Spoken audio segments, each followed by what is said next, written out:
to have you on 360 Sports on Trust TV. I am Adeni Ajishafe.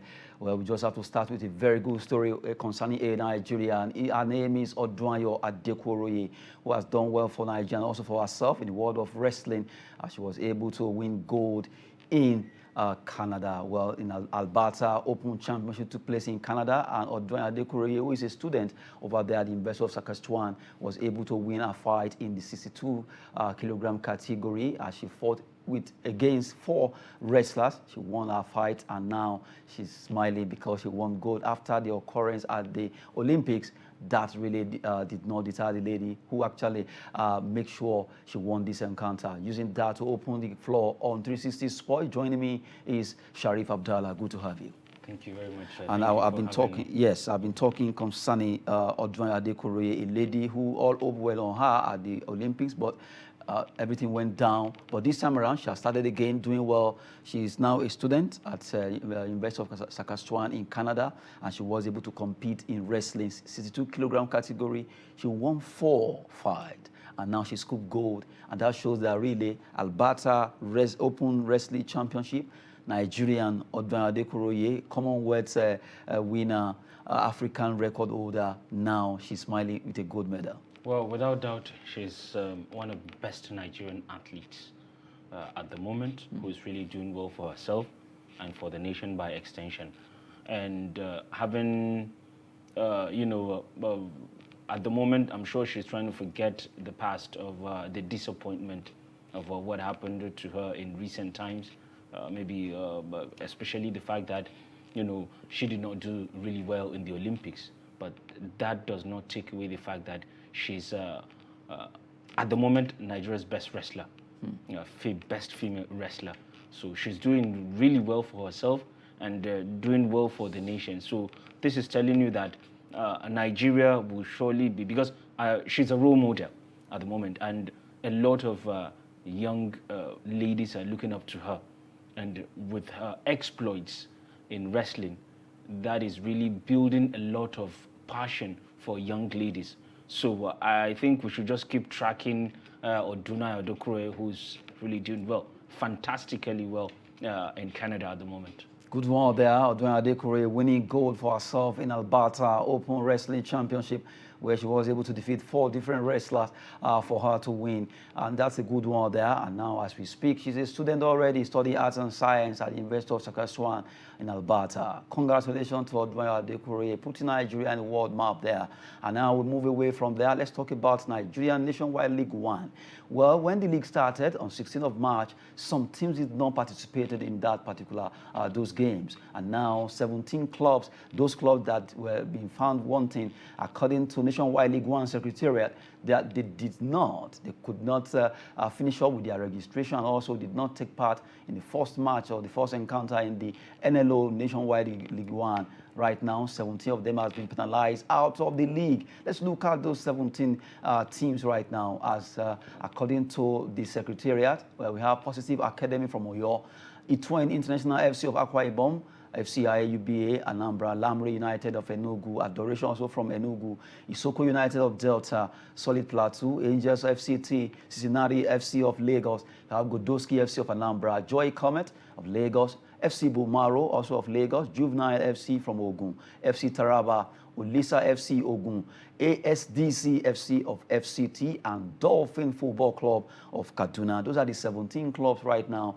They've been withdrawn from the Nationwide League One by the Secretariat because of the fact that the Article 2, Subsection 6 saying that any team that did not finish up with their registration also did not at least play. They did not play their first game because of the fact that they could not finish up with the registration. That particular team will forfeit their registration fee and also be thrown out. And that has happened to those 17 clubs. Well, it's so painful that this happened, but they just have to have known the rules and regulations governing this particular league. Well, it is sad and, to me, pathetic, because, like you said, each and every team is supposed to be, is supposed to be ready. That's one for the upcoming season. Each and every team is supposed to know the Riot Act, the rules and regulations governing the league. So, I mean, even if you're having, maybe probably challenging times, or You should let them know. Exactly. I mean, they should put it in writing. I mean, send it to the secretariat, because I was trying to get the exact situation from the NLO chairman, who promised to give me the breakdown of what transpired, what led to the expulsion of this 17 teams. So, but at the moment, is more like these teams failed to follow due process, because how will the league organizing body, I mean, a proper league organizing body, get all the preparation set, and you is more like from your own end, you're failing to meet up part of the agreement or part of the deal. So if you cannot it's intentional. Exactly, because that's what it means. Because at the moment, up to now, that we are talking about this, what actually transpired, we're still yet to get or to hear from at least one of the 17 aforementioned clubs. So it's disturbing, but probably we may, because we're still yet to.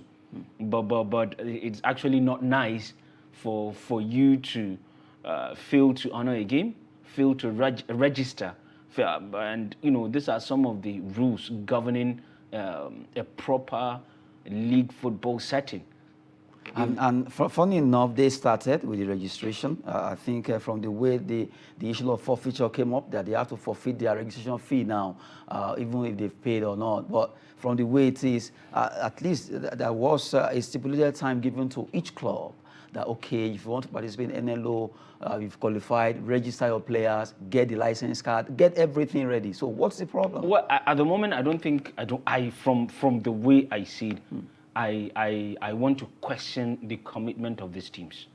Okay. Yes, because it seems they are not ready. They're not ready, because if you cannot be able to meet up that deadline, then why don't you put it in writing?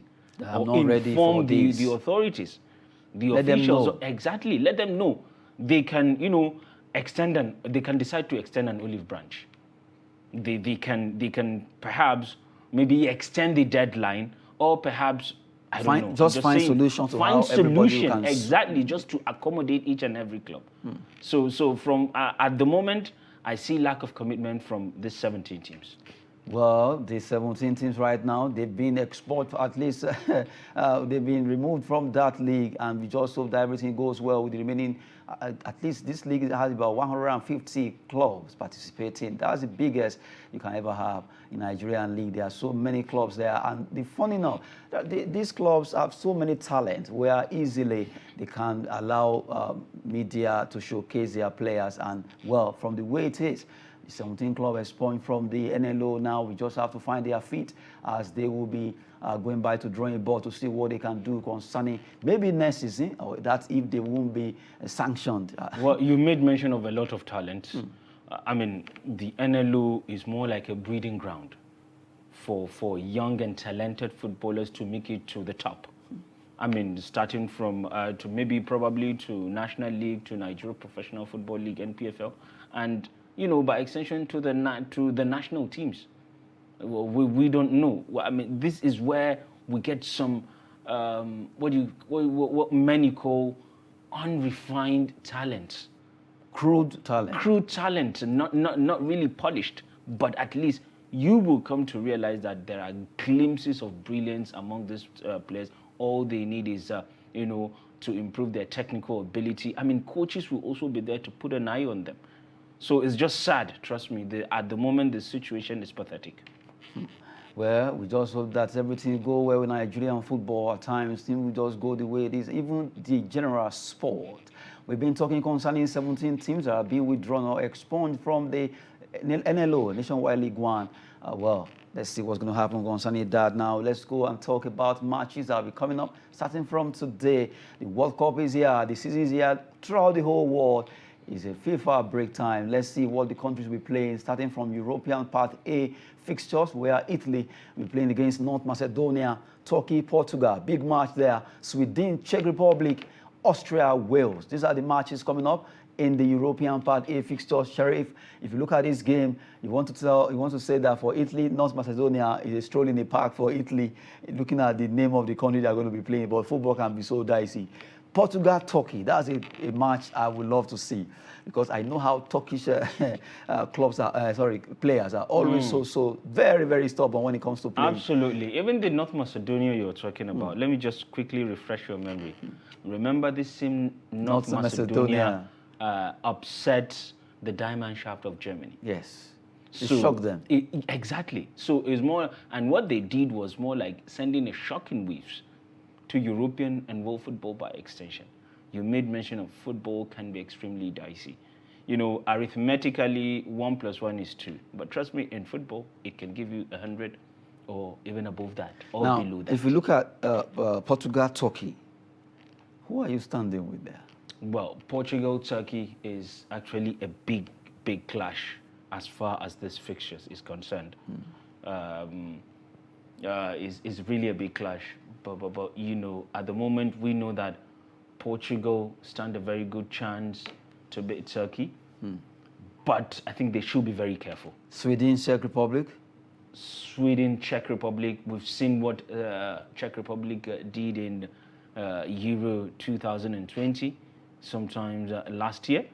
And Sweden at the moment are not really in shape since their golden generation faded away. So I want to believe Czech Republic stand a very good chance of also upsetting Turkey. Okay, now we've been looking at these fixtures. Austria, Wales, another match that will be coming out there. We just want to look at those games. Well, the World Cup qualifier playoffs is here. Almost all the clubs, countries in the world are really playing now. Well, Nigeria will be having our own team playing tomorrow in Ghana. But now let's look at another one in the World Cup qualifying. Let's move to South America as we look at the fixtures there. Brazil, Chile. This is where the football is played. Brazil, Chile. I'm laughing because I look at this is a match that you want to see the Chileans coming out smoking. Very, very determined players. They'll be facing Brazil. Let's start with Brazil, Chile. Brazil, Chile is one of the best, fixtures as far as South American football is concerned. Either a World Cup qualifier, a Copa America qualifier, or the Copa America itself. So you want to, I'm sure you will agree with me that, you know, Brazil across the South American continent and the world have so far one of the best players. Football, a football nation. Exactly. It's more. I mean, football is a religion in Brazil. We all know that. So growing up, I thought everything about Brazil. Brazil is just out of this world. Exactly. It's just football. You know, because Brazil as a country is synonymous to football. So I want to believe that they're also ready and they're leaving no stone unturned. But Chile.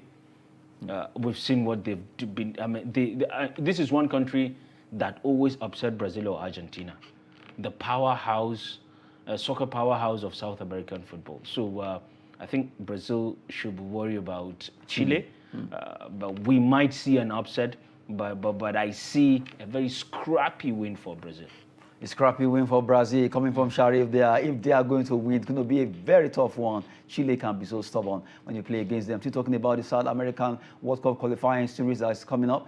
We look at Bolivia against Colombia and Paraguay, Ecuador, Uruguay against Peru. Well, this Uruguay-Peru, they've been an arch rival for a long time. A match that a lot of people want to see what will happen between Uruguay and Peru, the team that won the first World Cup and they've hosted it for the first time in 1930, Uruguay. If you don't know that history, you just had it right now. Well, they still have one of the best strikers. Luis Suarez, right? Luis Suarez and Edson Cavani. You know, so far, I will say they are at the twilight of the career. I think Edson Cavani is about 34, probably 35. Suarez also 34, 35. You know, this shows that their football really needs some fresh, young, talented players. You know, to at least to fill in the vacuum to be left by these two great football stars. So Uruguay against Peru is more like I think I will go for Uruguay because I believe they stand a very good chance of making it against Peru. At least in recent times, we've not really had some A-class, that's world-class players from the Peruvian sides since Norberto Solano. Yes, I think Norberto Solano, who played in the English Premier League a couple of years ago, Newcastle United, and even Aston Villa. I think he had a brief stint with Aston Villa. So, but they're no pushovers, mark you. Peru. I think all South American teams. Exactly. No team that you underrate. I mean, even if a team is lying at the rock bottom of the table, don't. Yeah, if you underestimate any team in South American table, either a competition or a World Cup qualifiers, you are doing that at your own peril. Well, we've been looking at South American World Cup qualifying series also coming up. It's a fever around the whole world now because every team almost wants to get to the World Cup. Some have qualified so far, but well, for Brazil, it's just playing for pride. After all, they've made it, and you just have to give it up to them. They'll be facing Alexis Sanchez, Chilean team, and not forgetting Arturo Vidal, or the player in that man. Now we move away from South America. Let's go Asia now. As we talk about World Cup qualifying Asian fixtures, South Korea, Iran, Lebanon, Syria. You have Iraq versus United Arab Emirates, Australia, Japan, Vietnam, Oman, and Saudi Arabia play against China. And you look at all these clubs, you'll be surprised that the Middle East teams seem to play better football. The Middle East teams like Iran, Syria, Lebanon, Iraq, surprisingly, a country like Iran has been seriously dominating when it comes to this qualifying series. Even the host of the World Cup, United Arab Emirates, who are currently the Asian champions, is show with what they're doing as far as football is concerned. It tells you a lot that a lot is happening in that region in terms of football. And with this clash, I think I want to go with South Korea, Iran as so far the biggest clash, because these are two familiar foes in Asian football, and these are teams that have really tested the sweetness of making it to the World Cup. They've been there, so they know how it is, how juicy it is to play at the World Cup. So South Korea, Iran, a big match that will be coming up also today. We're looking at the qualifying series in the World Cup. Almost all the countries are right now trying to qualify for the World Cup, and everyone wants to go to Qatar, but it's a battle to finish there. We move away from Asia. Let's quickly talk about North and Central America, although where match will be coming up between Jamaica and El Salvador. Well, the Jamaicans, they call the Reggae Boys against El Salvador. This is a game that you'll be like, well, whoever wins, let them win. Yeah, Jamaica, El Salvador is another big tie in that region. North and Central America. That's the CONCACAF region. I want to believe Jamaica is one of the countries that are synonymous to football in that region, and they've also made it to the World Cup a handful of times. So I think I will go with Jamaica. For my prediction. From my own prediction, rather, I believe Jamaica should win, right? Oh, yes. Jamaica, they are very good in athletics. Yeah, exactly, very good. It's not about singing reggae this time around, but it's about playing football on the field of play. But we're talking about the CONCACAF region, so I'll go with Jamaica. You just have to give it up to Jamaica. And when it comes to athletics, you don't forget that man called Usain Bolt, very, very fast athlete, and also the likes of Elaine Thompson. It's obvious that you're missing him. Seriously, just at least to take you down the memory lane of athletics. Now let's talk about another World Cup qualifying series that will be coming up also this time around from Oceania. Oceania fixture quickly. Tahiti, the little nation, very small country. They'll be playing against Solomon Island, another very small nation. Fiji, almost all the countries there are very small except for New Zealand. You have Fiji Island versus Papua New Guinea. New Zealand against New Caledonia. These are countries that will be like, so these are countries that exist in New Caledonia versus New Zealand. Yes, New Caledonia versus New Zealand. What a clash. It's a clash of the news. New and new. So one way or the other. But seriously, I will be going towards New Zealand should be able to win this. And New Zealand should be able to get the better of New Caledonia. That's from what I think. Solomon Island against Tahiti. Remember, Tahiti at some point participated in the FIFA Confederations Cup and they even played against the Super Eagles of Nigeria, if I'm not mistaken. That was sometimes around 2013 in preparations to the 2014 World Cup in Brazil. So Tahiti, at least a country that has also tasted. But it's funny that in Tahiti you could actually see a mechanic playing football, a welder playing football. We've seen that. They brought them together as a team. We've seen that with the Icelandic national team as well. That Iceland. in 2018 FIFA World Cup. Medical doctor playing football just to be at the World Cup. Exactly. So this tells you a lot about the passion. I mean, football is not just playing on the field of play. You just have to be extremely passionate about it. For a professional like a doctor or any other, an engineer, a lot of them, a lawyer. Just because they are actually small nations, that's exactly. Why. Well, we have to take our last story now. Let's quickly look at a Nigerian, a very good striker, Vivian Ikechukwu, formerly of Rivers United, right now has joined Jintra FC in Lithuania. That said, we are really celebrating this young lady who right now has moved to Lithuania to sign a one-year deal with Jintra FC. And, well, she's really celebrating right now. Rivers Angels, former Abia Angels striker, Vivian. Well, this is one team that has, played a huge role in exporting Nigerian female professional footballers to abroad. So Rivers Angels have so far produced some of the finest Nigerian ladies as far as football is concerned. So I think I'm very happy for her. It is our belief that after this presentation, as she has been unveiled officially as their player, I believe her exploits will have a telling contribution on the team, which will lead to national invitation.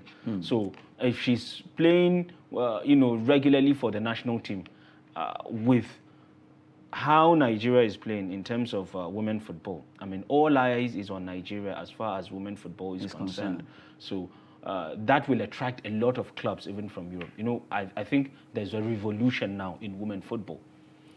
We've seen the global audience after statistically after the France 2019 FIFA Women's World Cup. So it's obvious that the not just Women League, women football is really rising. Is getting better. It's getting better by the day. So I just hope this will be like a training ground for our own Nigerian lady, and hopefully Vivian Ikechukwu, and hopefully she will make it to the top. But I won't mind seeing her playing for Liverpool ladies, Arsenal ladies, Real Madrid ladies, Manchester United, and the likes of Barcelona as well. It wouldn't be a very bad idea for her to join her fellow compatriot Azizat Oshola. Good one there from Sharif Abdallah, who've been talking concerning all the matches that will be played tonight in the World Cup qualifiers, the qualifying series. We've been talking about the Oceania, not forgetting North and Central America, South America, Europe Path A, and also Asia. I've also taken the story concerning Odwanyo Adekuoroye, who won gold at the Alberta Open Championship in wrestling, beating 4 different wrestlers in the 62-kilogram category for herself. And 17 clubs have been expunged from the Nationwide League One. They will not be participating because they faltered in their registration. That's it on 360 Sport. Abdallah, thanks for appearing on the show. It's always a pleasure. Good morning there, Adeni Ajishafe. Always do business of sport. It's business and fitness. Once again, thanks for watching.